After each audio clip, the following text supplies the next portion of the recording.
એને દુઃખ થયું હશે, આમ તેમ, એવો કોઈ વિચાર નથી. એટલું બધું નુકસાન ગયું છે, પણ એને પોતાનો ભોગ, એને સ્ત્રીયાશક્તિ એ કેવી રીતે મને મળે એનો જ વિચાર છે. ને સમયને પોતાના ઘરની અંદર શું પરિસ્થિતિ થાય છે ને એનો ખ્યાલ નથી રહેતો. આ રાવણનું કુટુંબ, રામનું કુટુંબ એકબીજા માટે ભોગ આપે છે, જ્યારે રાવણનું કુટુંબ એકબીજાનો ભોગ લે છે. જ્યારે ભોગ લેવાની વૃત્તિ આવે ને ત્યારે રાવણના કુટુંબનો, રાક્ષસ કુટુંબનો એ જન્મ થાય છે. આ વાત સાંભળી એટલી વારમાં તો શૂર્પણખા પણ ત્યાં આવી ગઈ. રાવણ તો પાછો જતો રહ્યો મહેલમાં. શૂર્પણખા આપણે પહેલાં વાત કરી એ પ્રમાણે બહુ હોશિયાર છે. શૂર્પણખા એ આવી ત્યારે શૂર્પણખા એ રાવણને એકાંતમાં નથી મળતી, પણ શૂર્પણખા જ્યારે મળે છે રાવણને, ત્યારે રાવણને શૂર્પણખા મળે છે ત્યારે બરાબર સભા વચ્ચે જ મળે છે. સભા વચ્ચે જ એ રાવણની આગળ આવી અને શૂર્પણખા ધપ કરતી પડી અને શૂર્પણખાએ રાવણને કહ્યું કે એમ કામ કર, તું હવે સાધુ સંન્યાસી જેવો થઈ જા, કારણ કે તને કાંઈ પડી જ નથી, તને કાંઈ ખબર જ નથી. તું આખો દિવસ અહીંયા લંકાની અંદર રહ્યો આરામ કર્યા કરે છે, સ્ત્રીયાસક્ત છો, તું આવી રીતે વિષય ભોગવ્યા કરે છે, પણ તારા સૈન્યનું શું થયું, તારા રાજ્યનું શું થયું એનો તને કંઈ ખ્યાલ છે? રાવણે કહ્યું કે બધાની વચ્ચે મને કે ના કર, તારે શું પ્રશ્ન છે કર, કે જો મને નાક કાન વગરની કરી નાખી.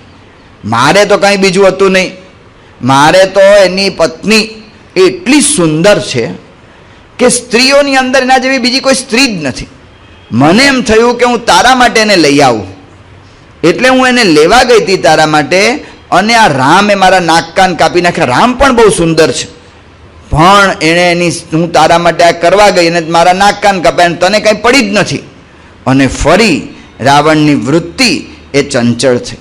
શૂર્પણખાએ કહ્યું કે આ રીતે ભગવાને આવી રીતે કહે છે કે આવી રીતે કે આ રામ છે એ ભગવાન છે એવું કહે છે. ત્યારે રાવણ તુલસી રામાયણ પ્રમાણે એમ પૂછે છે કે ભગવાનનો જન્મ થયો, એવું તુલસી રામાયણ પ્રમાણે પૂછે છે. ભગવાનનો જન્મ થયો પૂછીને જ રાવણ તરત શું કહે છે બીજી જ ક્ષણે કે ભગવાનનો જન્મ થયો તો ભલે થયો, હોય ન ભજનું ન તામસ દેહા. આ તમોગુણી દેહથી કોઈ દિવસ મારે ભગવાન ભજી નહીં શકાય, એટલે હું ભગવાન સાથે વેર બાંધું. જો રાવણ કેવો છે, રાવણ કહે છે કે હોય ન ભજન તામસ દેહા, આ મારો દેહ તમોગુણી થયો છે એટલે હું ભગવાન નથી ભજી શકતો. એમ કરીને રાવણ પોતે જવાબદારીમાંથી છટકવા માગે છે. કાયમ આપણે આપણા વિચારોની અંદરથી છટકવા માટે, આપણા મન ધાર્યું કે વાસનાયુક્ત આપણા વિચારોને પુષ્ટિ આપવા માટે આવી યુક્તિઓ શોધવીએ છીએ. એ રાવણ યુક્તિ છે. રાવણ કહે છે હોય કે મારું દેહ જ આવો થયો એટલે હું કેવી રીતે ભજન કરી શકું? તો વિભીષણ રાક્ષસ હતો, એણે ભજન કર્યું જ છે. જટાયુ તો ગીધ હતો તો એ ભજન કર્યું છે, અને વાંદરાઓ તો કેવી રીતે સાવ પશુ છે તો એ ભજન કર્યું છે. પણ મૂળભૂત એને કરવાનો વિચાર નથી, મૂળભૂત કરવાનો વિચાર નહીં, અને વિચાર નહીં એટલે બહાનું કાઢે અને પોતાને ન કરી શકે એનું કારણ બીજું બતાવે. આવી જ્યારે વૃત્તિ પ્રગટે ને ત્યારે કોઈ દિવસ માણસ એ પ્રગતિ કરી શકતો નથી. એ દોષનો ટોપલો કાં તો વ્યક્તિ પર નાખે, કાં તો જ્ઞાતિ પર નાખે, કાં તો દેહ પર નાખે, કાં તો બીજા ગમે તેના પર રાખે. એમ તરત જ કંઈ પણ વાત આવે કે શું કરું, અમે દરબાર છીએ ને એટલે અમારો ગુસ્સો અમારા લોહીમાં હોય, બસ એટલે નાખી દીધું દરબારપણા પર, જ્ઞાતિ પર નાખી દે. એટલે પોતે પોતાની જવાબદારી જે માણસ લેવા તૈયાર નથી સુધરવા માટે, એ સુધરી જ ના શકે. કે હું શું કરું, મારા બાપ દાદાના વખતથી છે ને અમે આમ જ કરતા હતા. ભાઈ બાપ દાદાના વખતથી કરતા હતા, પણ હવે બદલી શકાય? ના બદલી શકાય. જો ખરેખર બદલવા જેવું લાગતું હોય તો, અને જો સાચું એમ હોય કે બદલવા જેવું જ છે તો બદલવું જોઈએ. એની જવાબદારી લેવી પડે, એની અંદર પોતે ગંભીરપણે એ બદલવા માટે તત્પર રહેવું પડે. મારું શરીર જ એવું છે કે હું કંઈ કરી શકું એમ નથી, તો કરી શકે એવું નથી એવું કંઈ નથી. ધારે તે માણસ કરી શકે, જવાબદારી લે તો. જો આપણે સત્સંગમાં સાંભળીએ છીએ ઓથિયો પટગર કેટલા ગુસ્સાવાળા હતા. રાતના ઉઠ્યા કંઈ લઘુપાણી કરવા માટે, અને અંધારું હશે તે ગાડું ભટકાણું, તે ગાડાને બચકું ભરી લીધું. કોઈ માણસ આવ્યો તો હું થાત એનું, તો ગાડાને બચકું એણે ભરી લીધું અને દાંત પડી ગયા. આવો ક્રોધી માણસ, પણ એણે જવાબદારી સ્વીકારી કે હું ક્રોધને નાશ કરીશ જ, હું ટાળીશ જ. જો મને ભગવાન સ્વામિનારાયણ પૂર્ણ પુરુષોત્તમ નારાયણનો યોગ થયો હોય તો હું કેમ ન કરી શકું? જવાબદારી લીધી, હું કરી શકું છું, હું ધારું તો કરી શકું. અને એણે પછી મંડ્યા, નિર્માનાનંદ થયા, સાધુ થયા અને અતિશય નિર્માનીપણે વર્તી શક્યા. જવાબદારી લેવી પડે. હેલન કેલર નામની છોકરી, એ પોતે આંધળી, બહેરી અને મૂંગી, ત્રણેય રીતે હેલન કેલર હતી. તો પણ હેલન કેલર એ પોતે 53 દેશમાં ફરી, 54 દેશમાં ફરી, 33 દેશમાં ફરીને 54 પ્રવચનો એણે કર્યા. થઈ શકે છે. વોલ્ટર નામનો છોકરો 2 પગે અપંગ હતો, 2 પગે અપંગ. એને માતા પિતાએ નક્કી કરીને કે આ છોકરો હવે આગળ વધી જ નહીં શકે. પણ એ વોલ્ટર, એણે નક્કી કર્યું કે મારે ચાલવું છે, મારે દોડવું છે, મારે કૂદવું છે. એની માતાએ થોડો સહકાર આપ્યો અને એણે પ્રયત્ન કર્યો. કેટલું દોડી ચાલી શક્યો? એ વોલ્ટરે 15મી ઓલિમ્પિકની અંદર અમેરિકાનો લોંગ જમ્પનો પોતે ખેલાડી તરીકે ગયેલો અને 2.4 મીટરનો કૂદકો મારીને એ વખતનો વર્લ્ડ રેકોર્ડ તોડી નાખ્યો. થઈ શકે. રાજારામ ઘાઘ નામનો મુંબઈનો પરેલનો છોકરો, એને પણ લકવો હતો, પોલિયો હતો. એના ઘરેથી એણે કહ્યું કે મારે આવી રીતે ચોપાટી જવું છે અને મારે આમ તરતા શીખવું. બધાએ કહ્યું કે તું એક કામ કર કે ચાલીને પહેલાં ચોપાટી જઈ આવ ને ચોપાટીની રેતી લાવ તો તું ખરો. સાવ સામાન્ય કુટુંબનો છોકરો, અને એણે નક્કી કર્યું કે કરવું છે. તો ગયો ચાલતો ચાલતો એને એના પરેલથી ચોપાટી જવું એટલે એને 10-15 કિલોમીટર થાય. જે માણસ ચાલી નથી શકતો એને કેટલી તકલીફ થાય, પણ જઈને આવ્યો. અને એને પછી પ્રોત્સાહન મળ્યું. એ રાજારામ ઘાઘ, એણે ઓલી બ્રિટિશ ચેનલ જે બ્રિટન અને ફ્રાન્સની વચ્ચે છે, એ ચેનલ તરવા સુધીનું મોટું કાર્ય એણે કરી બતાવ્યું. આવા કેટલા બધા છે. જવાબદારી લેવી પડે. મારે મારો સ્વભાવ ટાળવો છે, હું શું કરું? મારી પ્રકૃતિ જ આવી છે એટલે હું કરી જ નથી શકતો. જે પ્રકૃતિ આગળ હારીને બેસી જાય ને એનાથી ન થાય, રાવણ પ્રકૃતિ છે. કે હું શું કરું? હોય ભજન ન તામસ દેહા. મારે તો ભજન કરવું છે પણ થતું નથી. કરવું હોય ને તો થાય જ, કરવું નથી એ ક્લિયર થવું પડે. તો આપણે આપણા જીવનની અંદર જેટલી સ્પષ્ટતા થાય ને તો આગળ વધી શકીએ. રાવણ આવું બાનું કાઢે છે કે મારું ભજન તામસ દેથી થતું નથી. ઓલા 7 હેબિટ્સ પુસ્તકમાં છે કે ઓલા છોકરા હતા, ઓલો ફુગ્ગાવાળો હતો, એ બધા ફુગ્ગા વેચતો હતો, ઓલા હવાથી ભરેલા, ગેસ ભરેલા ફુગ્ગા. અને ગેસ ભરેલા ફુગ્ગા વેચતો હતો અને ગેસ ભરેલા ફુગ્ગાની અંદર ઘડીકમાં એક ફુગ્ગો છોડી દે, લાલ કે લીલો પીળો ફુગ્ગા એમ છોડે એટલે ઓલો ફુગ્ગો હવામાં જાય એટલે એને લીધે લોકો આકર્ષાય એટલે લોકો એની પાસે ખરીદવા વધારે આવે. ઓલો બિચારો નિગ્રોનો અપસીનો છોકરો હતો, તે અપસીનો કાળિયો છોકરો હતો, તે એણે એને પૂછ્યું કે આ કાળો ફુગ્ગો તમે હવામાં છોડો તો કાળો ફુગ્ગો એ ઉડે? ઓલા કહ્યું કે ઉડે. કારણ કે ઉડવામાં છે ને રંગ કારણ નથી, ઉડવામાં હવા કારણ છે. એની અંદર ગેસ ભરેલો છે એટલે કાળો ફુગ્ગો એ ઉડે. એમ આગળ વધવામાં છે ને અંદરની તમન્ના કારણ છે, અંદરની ઈચ્છા કારણ છે કે મારે મારા જીવનમાં આગળ વધવું જ છે તો વધી શકાય. પણ આ રાવણ પ્રકૃત વૃત્તિ એ ઘણીવાર કામ કરે ત્યારે રાવણ વૃત્તિ એ આપણને આગળ વધારી શકતી નથી.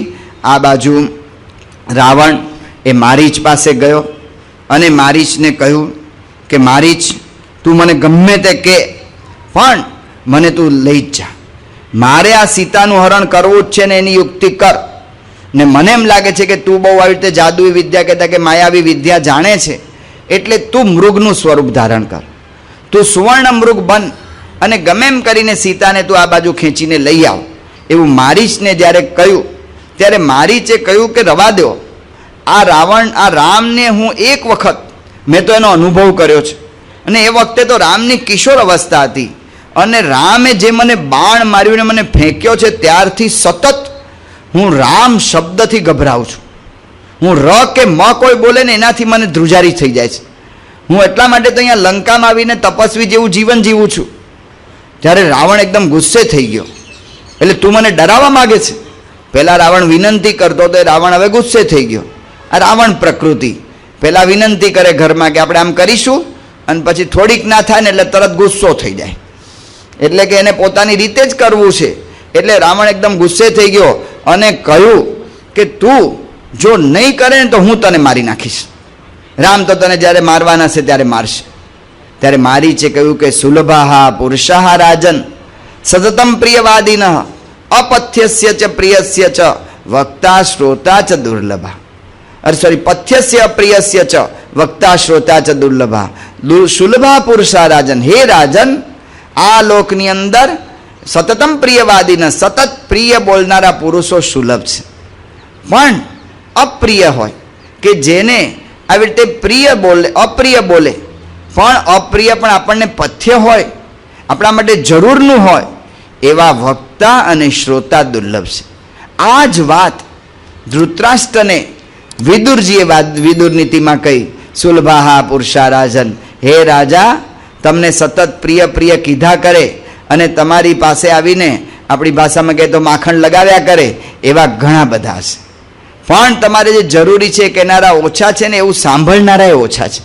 વક્તા દુર્લભા શ્રોતા ચ દુર્લભા, શ્રોતા પણ એવા દુર્લભ છે. રાવણને આ બધી વાત કંઈ સમજાતી નહોતી, એણે તો એકદમ વેગ આવ્યો હતો, તું ગમે એમ કર. ત્યારે મારીચે વિચાર કર્યો કે રાવણના હાથે મરવું એના કરતાં રામના હાથે મરવું એ સારું છે.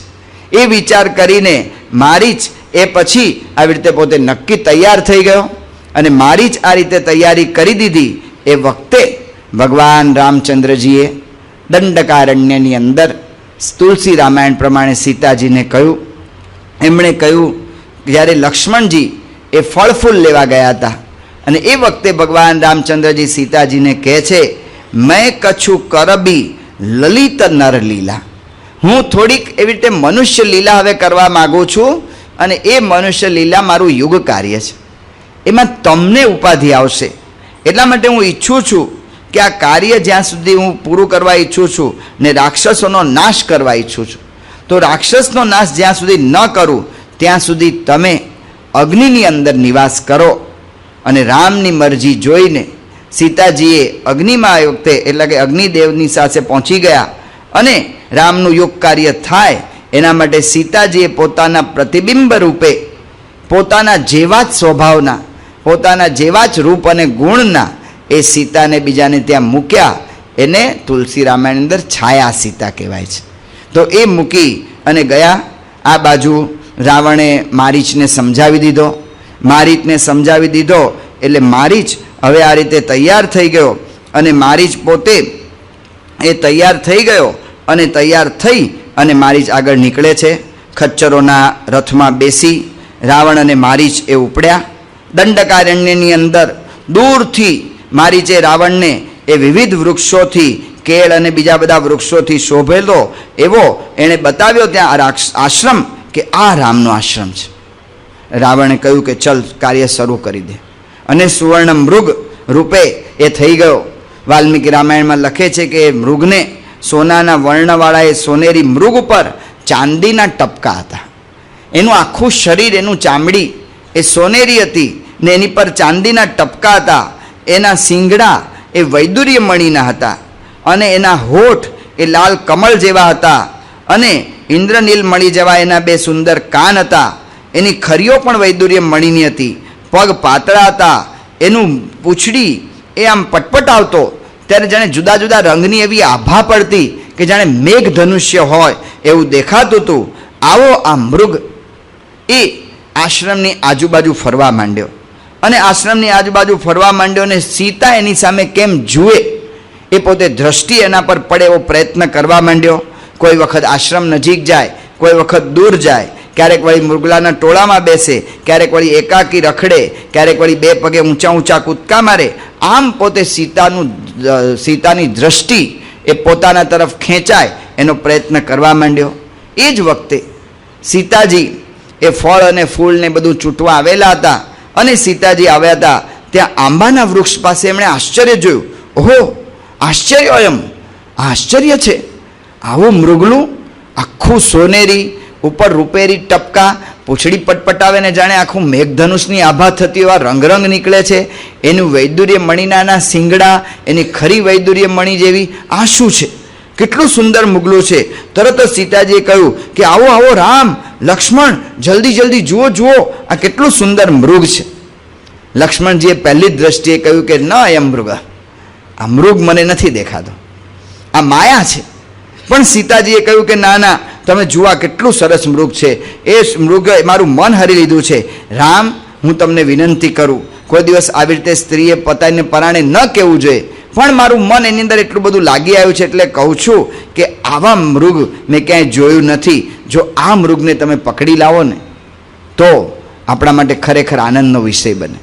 એ મૃગને જીવતું પકડજો જો મળે તો આપણે આ મૃગને આપણી સાથે અયોધ્યા લઈ જશું અને અયોધ્યા માતાઓને દર્શન કરાવશું ને અયોધ્યાવાસીઓ પણ આ જોઈને બહુ પ્રસન્ન થઈ જશે. અને કદાચ જીવતું ન મળે ને તો મરી ગયેલું લાવશો ને તો પણ એનું ચામડું એ મારા માટે આનંદકારી થશે. ભગવાન રામચંદ્રજી એમને ખબર જ હતી કે પોતે યુગ કાર્ય કરવું છે, એટલે લક્ષ્મણજીને કહ્યું કે હું જઉં છું, તું સીતાનું રક્ષણ કરજે અને સીતાનું રક્ષણ કરતો તું અહીં બેસી રહેજે. એમ કહીને ભગવાન રામચંદ્રજી એ મૃગલા પાછળ દોડ્યા. એ મૃગ પાછળ દોડ્યા. રામ મૃગલાની પાછળ જેવા દોડ્યા એટલે એ મૃગ સુવર્ણ મૃગ કહેતા કે મારી જ એ ગભરાતું ઘડીક ઘડીકમાં પાછળ જોતું મૃગલું આગળ દોડ્યું. છલાંગ મારતું મારતું ઘણું દૂર નીકળી ગયું, જાણે અદ્રશ્ય થઈ ગયું. ભગવાન રામની ઈચ્છા હતી કે જીવતા એને પકડવું છે, એટલે ભગવાન રામ એની પાછળ વધુ વેગથી દોડ્યા. જેમ જેમ રામ દોડે એમ રામને વધુ ને વધુ એ દૂર દૂર ખેંચતો ગયું. ઘડીકમાં નજીક આવે, ઘડીકમાં દૂર થઈ જાય. રામચંદ્રજી થાકી ગયા જેવા દર્શન કરાવે એટલે બેસી જાય, બેસે એટલે તરત નજીક આવી જાય અને પાછા રામ ઊભા થાય એટલે તરત દૂર જાય. આમ રામને ઘણે દૂર સુધી લઈ ગયો અને રામને લાગ્યું કે હવે આ પકડાતું નથી, એટલે રામે એક બાણ છોડ્યું અને જેવું બાણ છોડ્યું ભગવાન રામચંદ્રજીએ કે હા લક્ષ્મણ એમ મોટેથી બોલતો એ મારીચે પોતાનો દેહ મૂકી દીધો. ભગવાન રામના ચરણમાં પોતે શરણાગતિ સ્વીકારી લીધી કે રાવણના હાથે મરવા કરતાં રામના હાથે મરવું એ સારું છે. ભગવાન રામચંદ્રજી સુવર્ણ મૃગની પાછળ એ દોડ્યા. કેટલાક એમ કે છે કે અસંભવમ હેમ મૃગસ્ય જન્મ તથાપિ રામો લુલુબે મૃગાય. હેમ મૃગનો જન્મ અસંભવ છે તો પણ રામ મૃગ માટે લોભાયા. રામ લોભાયા નથી, રામ આ મનુષ્ય ચરિત્ર કરે છે. એટલા માટે ભક્તો કહે છે કે આમાં તો રામના પ્રગાઢ પ્રેમના દર્શન થાય છે. સીતાજી પ્રત્યે, પોતાના ભક્ત પ્રત્યે ભગવાનને કેટલી બધી પ્રીતિ છે કે ભક્તની ઈચ્છા છે એ પૂરી કરવા માટે ભગવાન ગમે તે કષ્ટ લેવા તૈયાર છે. એટલા માટે કહ્યું ત્યક્ત્વા સુદુસ્ત્યજ સુરેપ્સિત રાજ્ય લક્ષ્મી. બહુ છોડી ન શકાય એવી રાજ્યની લક્ષ્મીને છોડીને ધર્મિષ્ઠ આર્યવચસા યદ અગાત અરણ્યમ. આર્યવચસા પોતે મા પિતાની આજ્ઞાથી ભગવાન પોતે આવી રીતે વનમાં નીકળી ગયા. કેટલી રાજ્યલક્ષ્મી, દેવોને ઈચ્છા થાય એવી અયોધ્યાની રાજ્યલક્ષ્મી હતી, એ છોડીને જતા રહ્યા. માયા મૃગમ દયિતયા ઈપ્સિતમ અન્વધાતમ. એ રામ જે રાજ્યલક્ષ્મી છોડી દીધી એ રામ માયા મૃગને ઈચ્છા રાખીને એની પાછળ દોડ્યા. વંદે મહાપુરુષ તે ચરણારવિંદમ. હે મહાપુરુષ, હે રામચંદ્રજી, તમારા ચરણને હું નમન કરું છું, કારણ કે તમે આમાં તમારા પ્રેમના દર્શન કરાવ્યા છે. એટલા માટે તુલસી રામાયણની અંદર વાત આવે છે કે સીતાજી જ્યારે રાવણની પાસે રહ્યા, કહેતા કે અશોક વાટિકામાં રહ્યા, ત્યારે સીતાજી કઈ મૂર્તિનું ધ્યાન કરતા. જેહી બીધી કપટ કુરંગ સંગ ધાઈ ચલે શ્રી રામ. જે રીતે રામ કપટ કુરંગ કહેતા કે કપટ આ હરણનું મૃગ, એ કપટી મૃગની પાછળ ધાઈ ચલે શ્રી રામ, દોડીને રામ ગયા. સો છબી સીતા રાખી ઉર રટતી રહતી હરિનામ. એ છબીને સીતાજી પોતાના ઉરની અંદર એ પોતે રાખીને એ ભગવાનનું નામ એ પોતે રટતા રહ્યા. એ રીતે સીતાજીએ આ કાર્ય ભગવાનની સ્મૃતિ કરતા રહ્યા. એટલે ભગવાનની આ તો લીલા હતી. એ લીલા પ્રમાણે ભગવાન સ્વર્ણ મૃગ પાછળ દોડ્યા અને ભક્તની પ્રત્યેની પોતાની પ્રીતિ દર્શાવી છે. આ બાજુ હા લક્ષ્મણ એ અવાજ આવ્યો અને અવાજ આવતા જ સીતાજી એકદમ ગભરાઈ ગયા અને કહ્યું કે લક્ષ્મણ, તમારા મોટાભાઈ રાક્ષસો વચ્ચે ફસાઈ ગયા લાગે છે. આ એમની જ બૂમો મેં સાંભળી છે, એ તમને બોલાવે છે, જાઓ જલ્દી મદદ કરો. ત્યારે લક્ષ્મણ સ્થિર ચિત્તે બેસી રહ્યા. મને આજ્ઞા થઈ છે, હું જેમ છે એમ જ કરીશ. એમ લક્ષ્મણ સ્થિર ચિત્તે બેસી રહ્યા. અને લક્ષ્મણની આ સ્થિરતા જોઈને, લક્ષ્મણની આ નિર્ભયતા જોઈને, એની નિશ્ચિંતતા જોઈને સીતાના અંતરમાં અતિશય ક્રોધ થયો. સીતાજી બહુ જ બોલ્યા. રામાયણની અંદર આપણને એવું લાગે કે દશરથ જો કૈકેયીના ઘરમાં ન ગયા હોત ને તો આ પ્રશ્ન ઊભો જ ના થાય. એવી રીતે એવું લાગે કે જો સીતાજી આ બે શબ્દ ન બોલ્યા હોત ને તો આ પ્રશ્ન જ ન થાય. વાલ્મીકી રામાયણમાં બહુ સખત શબ્દોમાં સીતાએ લક્ષ્મણને કહ્યું. ત્યારે લક્ષ્મણે કહ્યું કે તમારા વચન એ મને શૂળની જેમ કાનમાં ભોંકાય છે, પણ મને આજ્ઞા છે એટલે હું ક્યાંય નહીં જઉં. સીતા ફરી બોલ્યા અને બહુ જ રડવા માંડ્યા. તુલસી રામાયણમાં એટલી જ વાત આવે છે કે મર્મ વચન જબ સીતા બોલા, હરિપ્રેરિત લક્ષ્મણ મતિ ડોલા. લક્ષ્મણની મતિ ડોલી ગઈ અને કહ્યું કે સારું, તમે બહુ આગ્રહ કરો છો તો હું જાઉં છું, પણ મને આમાં અનિષ્ટ થાય એવું દેખાય છે, પણ તમે કહો છો એટલે હું જાઉં છું. એટલે હજી હું તમને કહું છું કે આ રેખા હું દોરી જાઉં, એ રેખાને તમે પાર કરતા નહીં, આ રેખાને પાર કરતા નહીં. અને લક્ષ્મણજી ત્યાં સીતાજીને પ્રદક્ષિણા કરી અને નીકળી ગયા. જેવા લક્ષ્મણ એ આગળ નીકળ્યા એટલે ત્યાં રાવણનો પ્રવેશ થયો. આખો પ્રસંગ જે બને છે એમાં એવું દેખાય છે કે ભગવાન શ્રી રામચંદ્રજીની ઈચ્છા જ હતી કે પોતે પોતાનું યુગ કાર્ય કરવું છે. બાકી સીતા જેવા સતી સ્ત્રી જે જ્યારે જંગલમાં આવવા તૈયાર થયા ત્યારે અનેક ભોગોની લાલચ રામે આપેલી એમને કે તમે અહીંયા રહો ને અહીંયા સુખ રહેશે, પણ સીતાએ કહ્યું કે જંગલના દુઃખ એ મારે મને દુઃખ જ નથી. એ સુવર્ણ મૃગમાં લોભાય ખરા? અથવા તો સીતા જેવા પવિત્ર એ કોઈ દિવસ લક્ષ્મણને વચન મારે ખરા? અથવા તો રામની આજ્ઞા મૂકીને લક્ષ્મણ કંઈ આગળ જાય ખરા? પણ એક પછી એક પ્રસંગો ભગવાન રામની ઈચ્છાથી બને છે, પણ એની અંદરથી ઘણું જાણવા જેવું છે. તુલસી રામાયણમાં એટલા માટે કહ્યું મર્મ બચન જબ સીતા બોલા, હરિપ્રેરિત લક્ષ્મણ મતિ ડોલા. કથાકારો કહે છે, તેના વિવેચકો કહે છે, એના રહસ્યને જાણનારા વ્યક્તિઓ કહે છે કે મર્મ વચન જબ સીતા બોલી, હરિપ્રેરિત લક્ષ્મણ મતિ ડોલી. હિન્દીમાં મૂળ એવું હોવું જોઈએ, શુદ્ધ હિન્દી એ છે કે મર્મ વચન જબ સીતા બોલી, જ્યારે સીતાએ મર્મ વચન બોલ્યા, હરિપ્રેરિત લક્ષ્મણ મતિ ડોલી, હરિના ભગવાનની પ્રેરણાથી લક્ષ્મણની મતિ ડોલી ગઈ. પણ લખ્યું છે મર્મ વચન જબ સીતા બોલા, બોલ્યા નથી, બોલાઈ ગયું છે. હરિપ્રેરિત લક્ષ્મણ મતિ ડોલા, ડોલાઈ ગઈ છે, જાણીને બોલ્યા નથી, કોઈક બીજાએ પ્રેરણા કરી અને એમની મતિને ડોલાવી દીધી છે. એટલા માટે કહ્યું કે આમાં એમનો દોષ નથી. પણ આપણે જોઈએ કે ભલે ભગવાને આ નિમિત્ત બનાવ્યું, પણ નિમિત્ત જે સ્વભાવને બનાવ્યો, નિમિત્ત જે વૃત્તિને બનાવી, એમાંથી શીખવાનું ઘણું બધું છે. કારણ કે એની અંદરથી આપણે વિચાર કરવો જોઈએ. જ્યારે મારી જ રામ રામ રામ એમ બૂમ પાડી, લક્ષ્મણ લક્ષ્મણ લક્ષ્મણ એમ બૂમ પાડી, ત્યારે સીતાએ શું કહ્યું? ત્યારે તુલસી રામાયણમાં આવે છે જાહુ બેગી સંકટ અતિ ભ્રાતા, હે ભાઈ અતિશય સંકટ છે, તમે જલ્દી જાઓ.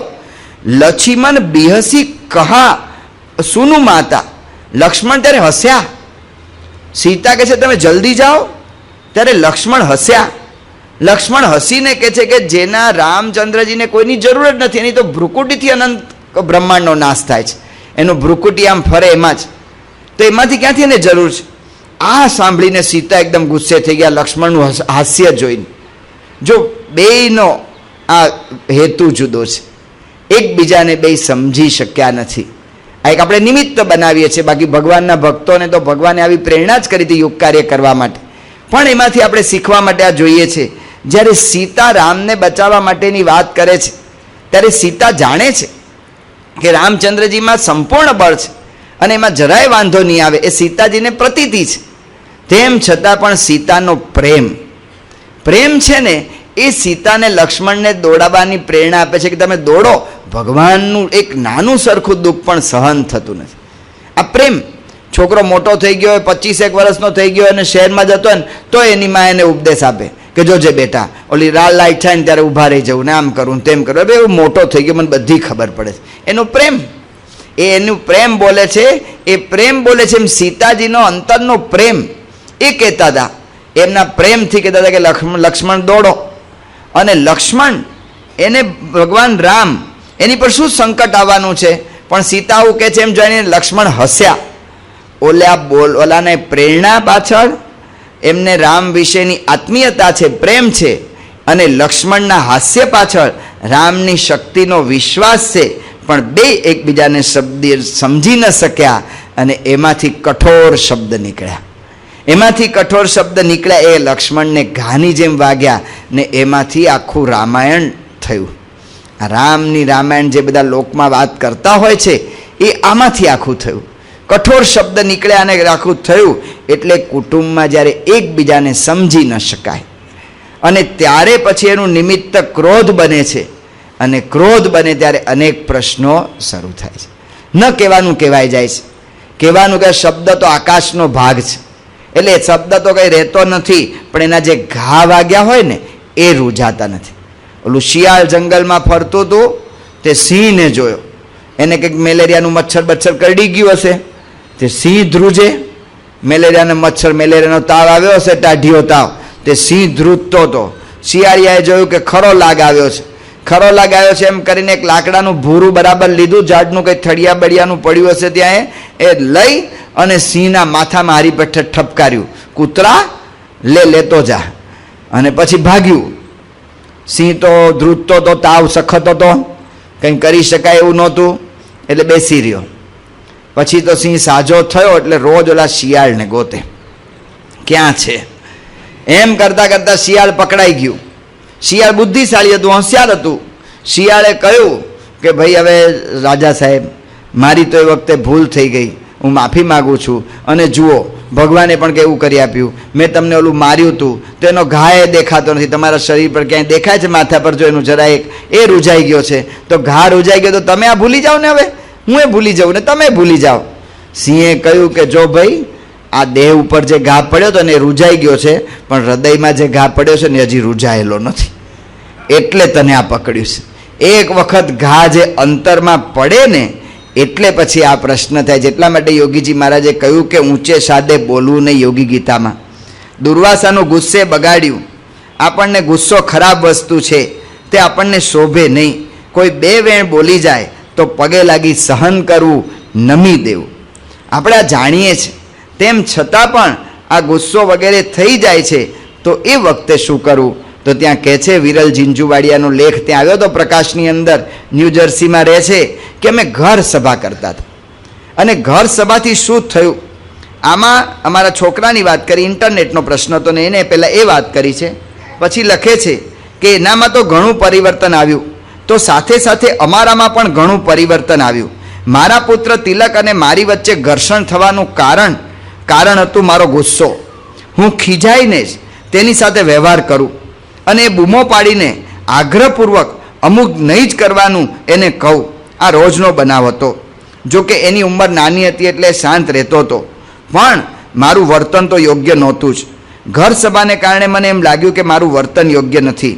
મારું વર્તન શાંત બને એ માટે મેં પ્રાર્થના કરવા માંડી. રોજ પૂજામાં 2 માળા વિશેષ કરવા માંડી. આજે મને એ વાતનો આનંદ છે કે છેલ્લા કેટલાક મહિનાઓથી મને પણ વિવેક આવ્યો છે. ક્રોધથી સમસમીને હું તેના પર ખીજાતો હતો, તેને બદલે હવે શાંતિથી સમજાવીને કામ લેતો થયો છું. તેના કારણે અમારા 2 વચ્ચે આત્મીયતા પણ વધી છે. તેના કારણે તે મારું કયું સહેલાઈથી માનતો થયો છે. જો આ પ્રશ્ન ઊભો ન થાય એના માટે પ્રમુખ સ્વામી કહે છે કે ઘર સભા કરો. આ ઘર સભાના કેટલા બધા લાભ છે. વારંવાર આપણે ઘર સભાને લાવીએ છીએ, કારણ કે આપણે વાત કરીએ છીએ રામાયણ, રામનું કુટુંબ, રામસ્યયનમ, રામનું જવાનું કારણ શું હતું? કૌટુંબિક પ્રશ્ન. તો એ પ્રશ્ન કેમ ટળે એ આપણે રામાયણમાંથી શીખવા માગીએ છીએ. તો એટલા માટે કહે છે કે આ ઘર સભા. અને એ વખતે જ બરાબર ભગવાન રામચંદ્ર, લક્ષ્મણ તો નીકળી ગયા છે, રામચંદ્રજી દૂર છે, અને એ જ વખતે ત્યાં આશ્રમની અંદર અભવ્યો ભવ્ય રૂપેણ, વાલ્મીકી લખે છે, અભવ્ય અને પણ ભવ્ય રૂપથી રાવણ એણે આશ્રમમાં આવ્યો. સાધુના કપડાં પહેરેલા, અને તુલસીદાસજી લખે છે, નાનાવિધ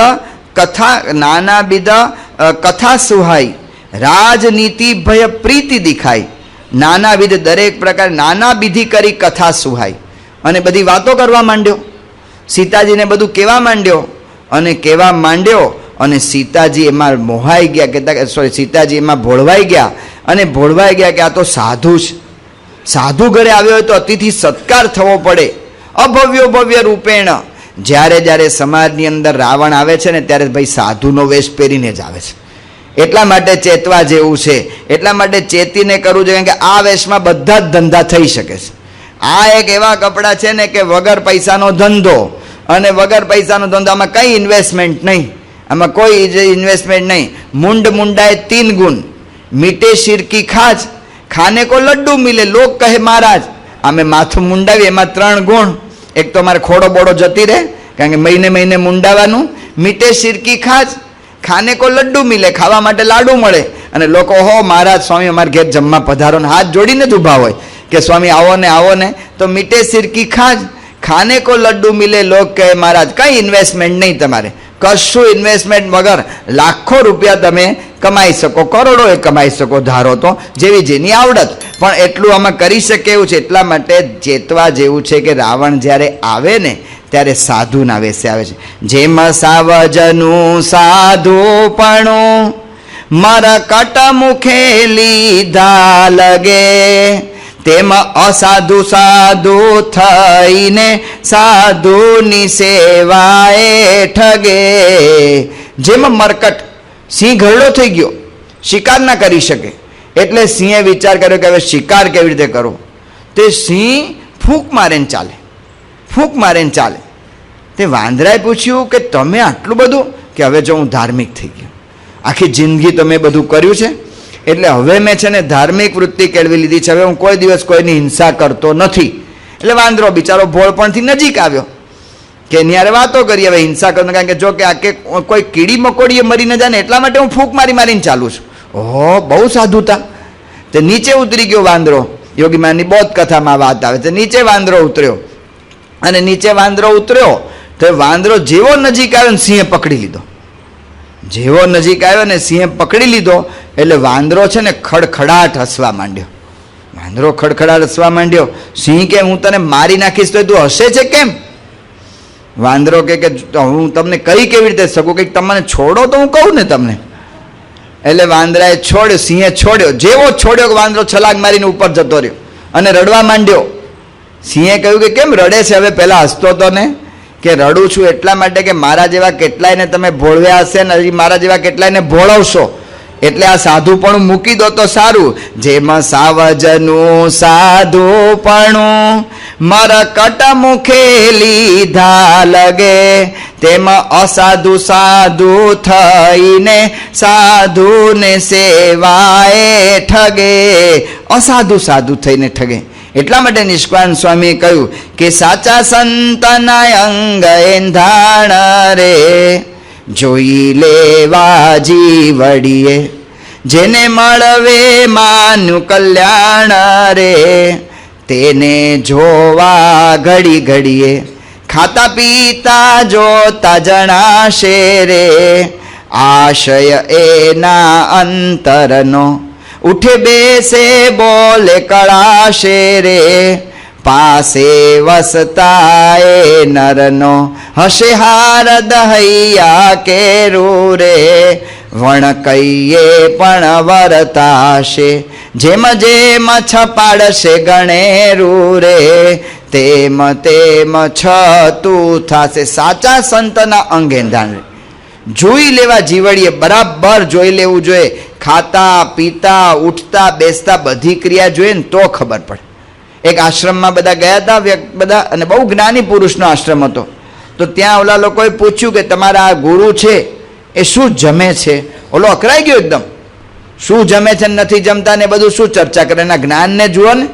ત્યારે ઓલાએ કહ્યું કે જો ભાઈ, સ્થિત પ્રજ્ઞની જ્યારે વાત અર્જુને ગીતામાં પૂછી છે ને ત્યારે એટલી જ નથી પૂછી.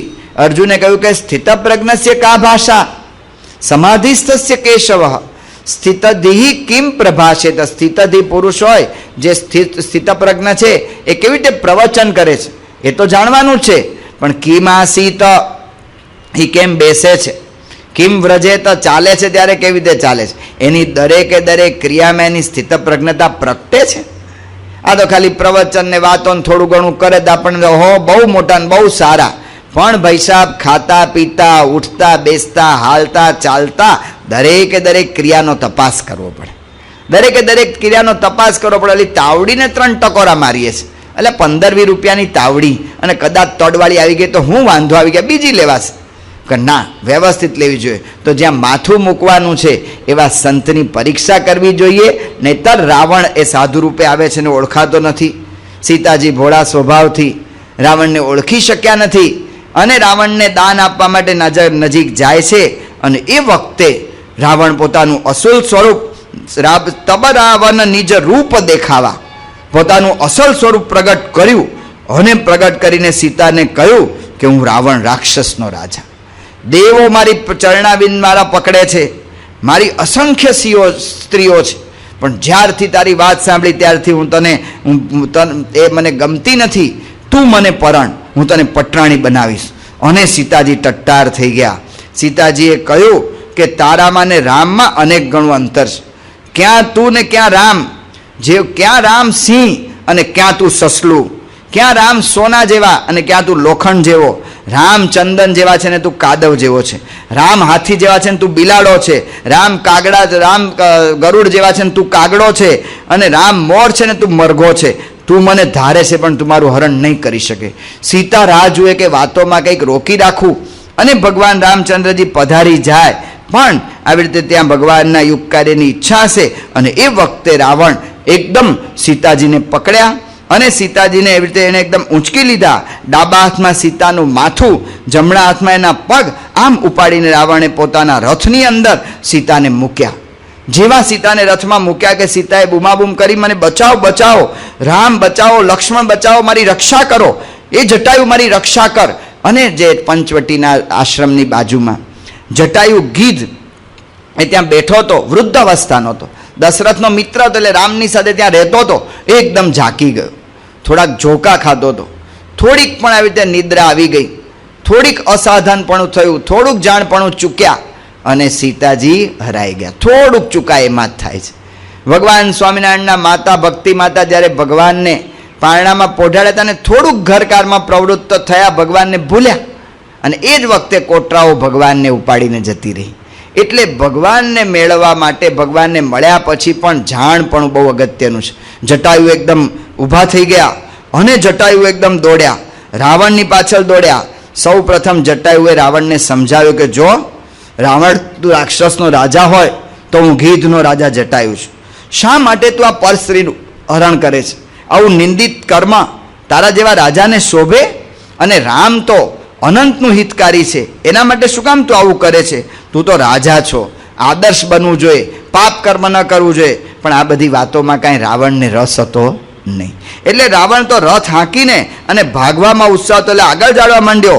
એટલે એકદમ જટાયુએ ધમકી આપી કે તું રામનું બળ જાણે છે, રામ તને પૂરો કરી નાખશે, સીતાજીને લઈ જવી એ સરળ નથી. તો પણ રાવણ ભાગ્યો અને જેવો ભાગ્યો ત્યારે જટાયુએ કહ્યું કે ભલે, મને અત્યારે 60,000 વર્ષ થયા છે ને સાતવ લેકરે 60,000 વર્ષની કઈ રીતે 60 ગણવા એ